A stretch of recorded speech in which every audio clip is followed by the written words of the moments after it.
देखे में आ रहा है कि आज कच्छे इंटरवियर जो हमारे घुटनों से ऊपर, खासकर गर्मी के मौसम में इंसान उनको पैर के खूब घूमता है, घर के अंदर भी है, घर से बाहर भी घूम रहा है, और उनके माँ बहनें भी घर में हैं, खवातीन या गैर खवातीन मर्द भी हैं उनके सामने। इस तरीके से हराम है ये घुटनों से ऊपर का कच्छा पहनना, इंटरवियर पहनना, केपरी पहनना हराम है। मर्द के लिए नाफ से लेके घुटने तक, घुटने समेत जो है छिपाना ये फर्ज है, और औरत के लिए सर के बाल से लेके पैर के नाखून तक छिपाना, उसका सर सत्र औरत है, यानी जरूरी है।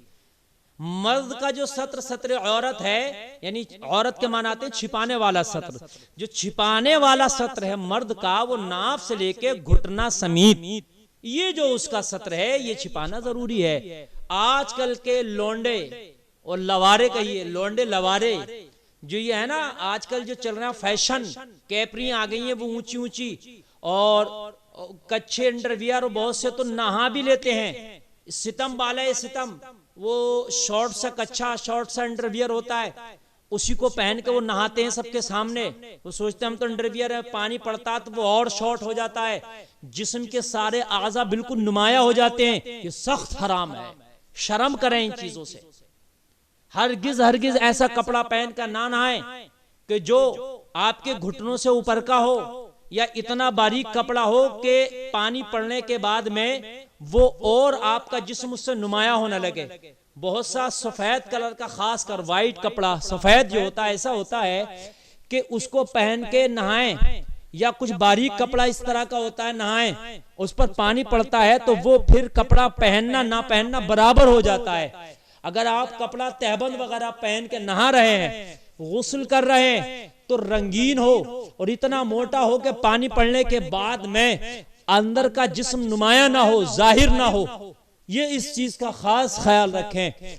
और फिर अंडरवियर पहनकर या ऐसा कच्छा पहनकर जो घुटनों से ऊपर हो, ये तो हराम है। और ऐसा पहन करके जो है घूमना, ये भी हराम है, जायज नहीं है। बहुत से लोग सामीन क्या करते हैं, ये कहते हैं कि अगर आपने तहबंद बांधा है और तहबंद के नीचे अगर आपने अंडरवियर नहीं पहना तो नमाज नहीं होगी। ऐसा नहीं है। अगर आपने खाली तहबंद बांधा हुआ है और तहबंद के नीचे कच्छा या अंडरवियर नहीं पहना हुआ है, आपकी नमाज में कोई कराहत नहीं आएगी, इसलिए कि सतर ढकना जरूरी है। वो आपने तहबंद के जरिए ढक लिया या पायजामे के जरिए ढक लिया। अब अगर आपका तहबंद बंधा हुआ है, उसके नीचे आप अंडरवियर या कच्छा नहीं पहने हैं, कोई परेशानी नहीं है। लेकिन अगर तहबंद के नीचे आपने कच्छा अंडरवियर वगैरह पहन लिया है और फिर ऊपर से तहबंद बांधा है, फिर आप नमाज पढ़ लें, तब भी कोई परेशानी नहीं है इसमें। बहुत से लोगों का ये मेरे पास फोन आते हैं, पूछते हैं हजरत क्या तहबंद के नीचे अंडरवियर या कच्छा पहन कर नमाज हो जाएगी, या पहने हुए नहीं है तब नमाज हो जाएगी? तो ऐसा कुछ नहीं है। आप पजामे के नीचे अंडरवियर पहन रहे हैं या तहमद के नीचे पहन रहे हैं या नहीं पहन रहे हैं, पजामे के नीचे भी नहीं पहन रहे हैं या तहमद के नीचे पहन रहे नहीं पहन रहे, इससे मतलब नहीं है, नमाज आपकी हो जाएगी। अलबत्ता आपके घुटने जो है ढके होना चाहिए, इस चीज का ख्याल रखें। और एक चीज और बता दूं, आज फैशन चल रहा है नमाज पढ़ने में सर खोल कर नमाज पढ़ना बिना टोपी के। खुदारा ये खिलाफ सुन्नत है। सुन्नत तरीका ये इमामा शरीफ हो या फिर टोपी हो सर पे, आप सर ढक के ही नमाज पढ़ें। मजबूरी की हालत में तो आप नंगे भी हैं तो नमाज हो जाएगी, मजबूरी की तो बात छोड़ दीजिए। लेकिन अगर आपको कोई मजबूरी लायक नहीं है तो फिर आप नंगे सर हरगिज खुदारा नमाज ना पढ़े। ये तरीका अपना लिया फैशन। आजकल नौजवान तबके को मैं देखता हूं, खासकर मेरा नौजवान तबका, मुझे बड़ी तकलीफ होती है। ऐसा फैशन बना लिया है कि उनके बाल बिखरे हुए हैं, उनके सर पर टोपी नहीं है। इमामा शरीफ तो दूर की बात है, जो टोपी नहीं अपने सर पर रख सकता वो इमामा शरीफ क्या सजाएगा अपने सर पर? और वो नमाज पढ़ने लगते हैं, लगता है किसी अखाड़े में खड़े हो, लगता नहीं कि नमाजी है नमाज पढ़ने, ऐसा लगता है कि कहीं जाकर के ये अखाड़े में खड़े हो गए हो। अल्लाह अकबर, बाज आए खुदा के लिए। खिलाफ सुन्नत है। सुन्नत तरीका यही है, मुअद्दब तरीका यही है, सहाबा और बुजुर्गों का तरीका यही है कि सर ढक कर नमाज पढ़े। आया वो इमामा शरीफ के जरिए अपना सर ढके या फिर टोपी ओढ़ कर सर ढके, लेकिन बिना टोपी के नमाज ना पढ़े। इस चीज का खास ख्याल रखें। बहुत से मेरे भाई नमाज पढ़ते हैं तो शर्ट उनकी हाफ आस्तीन होती है, उनके बाजुओं से ऊपर होती है, इसका खास ख्याल रखें, मकरूह है। कलाई के नीचे तक होना चाहिए हमारी शर्ट, हाफ आस्तीन नहीं होना चाहिए। अजीब सा हमारे आज मुआशरे का हमारा माहौल बिगड़ गया है। नमाज भी जैसे चाहो पढ़ लिया, गले का बटन खुला है, नमाज पढ़ने मकरूह है। ये जो सामने की हड्डी है, ये सीने के ऊपर वाली, ये नहीं दिखना चाहिए, गले का बटन लगा होना चाहिए। बहुत से लोग नमाज पढ़ते हैं तो अपना आस्तीन उनका टुमा हुआ होता है इस तरीके से, इसको मुड़ा हुआ ऐसे, ये मुड़ा हुआ होता है, ये इस तरीके से, ये भी मकरूह है, कफ़े सौब है। ये आप आस्तीन को मोड़कर नमाज नहीं पढ़ेंगे, इसको आप खोलेंगे पूरा और खोल कर तब आप नमाज पढ़ेंगे। खास ख्याल रखें, बहुत से लोग हाफ आस्तीनों में पढ़ते हैं, ये भी मकरूह है। बहुत से कफ़े सौब यानी कपड़ा मोड़ लेते हैं, ये भी मकरूह है। बहुत से पैजामा ये नेफा ऊपर को उसक लेते हैं इस तरीके से ऐसे, ये भी मकरूह है। और बहुत से पैजामा या पैंट का नीचे का पैंचा मोड़ लेते हैं, ऐसे करके मोड़ लेते हैं ऊपर को, ये भी मकरूह है, ये भी कफ़े सौब है। आजकल नौजवान लड़कों को देखें आप, खासकर शहरों की मस्जिदों में बड़ा अफसोस होता है। आजकल कुछ मौलवी भी ऐसे रेडीमेड चल गए। अल्लाह इन मौलवियों को अक्ल सलीम अता करे। उन्होंने ऐसा मेरे मुआशरे को बिगाड़ दिया है कि टोपी ना है जब भी नमाज पढ़ ले, कपड़ा मुड़ा है तब भी पढ़ ले। बल्कि अब आजकल तो कुछ मौलवी ऐसे तलकीन करते हैं उनको कि कपड़ा मोड़ कर नमाज पढ़ना। हाँ, टखने दिखना चाहिए, ये जो टखना है इससे ऊपर होना चाहिए पैजामा या पैंट या तहमन जो भी है, लेकिन मोड़ के नहीं होना चाहिए, या नीचे से टूम के नहीं, ऊपर से नेफे की तरफ से टूम के नहीं होना चाहिए। वो वैसे ही इतना ऊंचा होना चाहिए कि तेरे टखनों से ऊपर हो, तेरे टखने दिखते हो, टखनों से नीचा ना हो, वो भी खिलाफ सुन्नत है।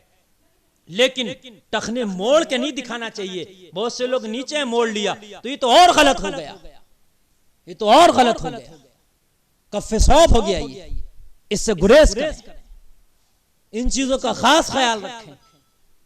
हमारे मुआशरे के अंदर नौजवानों को देखा कि नमाज पढ़ने, उनकी शर्टों पे, किसी की शर्ट पे कोई पहलवान का फोटो लग रहा, किसी पे खली है, किसी पे अंडरटेकर लग रहा, किसी पे शेर है, किसी पे भूत, किसी पे जिन, किसी पे जो है हिरन, किसी पे कुछ, किसी पे कुछ। उन्हें शऊर ही नहीं है नमाज पढ़ने। जबकि जहां पर तस्वीर हो जानदार की, वहां तो नमाज भी नहीं पढ़ना चाहिए, या जिस जगह नमाज पढ़ने वहां से जानदार की तस्वीर हटा देना चाहिए, ये जायज नहीं है। लेकिन यहां तो हमारी शर्टों पर ही, हमारे कपड़ों पर डिजाइन ही तस्वीरों के हैं। इन चीजों से गुरेज करें। इस तरह के कपड़े पहनकर नमाज ना पढ़ें कि जिन पे के तस्वीरें लगी, कुत्ते बंदर बिल्लियों की तस्वीरें लगी हुई है, उनसे गुरेज करें। टूमे हुए नहीं हो। हाँ, अगर पैजामा नीचा है तो ऐसे ऊपर को खींच के उसका सकता है, ऐसे सीधा ऊपर को खींच के, जैसे कूले की हड्डी है उसके ऊपर करना चाह रहा तो इस तरीके से सीधा खींच ले, ये जायज है। टखनों से ऊपर कर सकता है इस तरीके से। मैंने ये चंद बातें आपको इसलिए बताई, ये बहुत जरूरी था। इसके साथ साथ कि घुटनों से ऊपर का अंडरवियर का कच्छा भी नहीं पहनना चाहिए, और फिर नमाज किस तरह के कपड़ों से पढ़ना चाहिए, ये भी मैंने आपको खास तरीके से बता दिया। एक बात खास तरीके से इसमें यह भी खास ख्याल रखें, ये जो रुमाल वगैरह होता है सर्दी में खासकर हम डालते हैं, तो बहुत से लोग रुमाल गलत तरीके से डाल लेते हैं। मैं इसका तरीका बता दूं, ये भी कपड़े में आता ना। हमने रुमाल ऐसे डाल के नमाज नहीं पढ़नी, ये भी गलत है। ठीक, या तो रुमाल को इस तरीके से डालेंगे, देखें ये रुमाल है, इस तरीके से डालेंगे, ऐसे नमाज पढ़ना। ठीक, या एक तरीका ये है, ऐसे दोनों तरफ को ये लटका लेंगे, ये दोनों तरफ को कोने लटका लेंगे, ये तरीका है।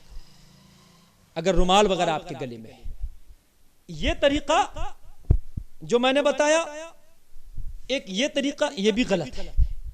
ठीक, और ये तरीका भी गलत है, ये खास ख्याल रखें नमाज में।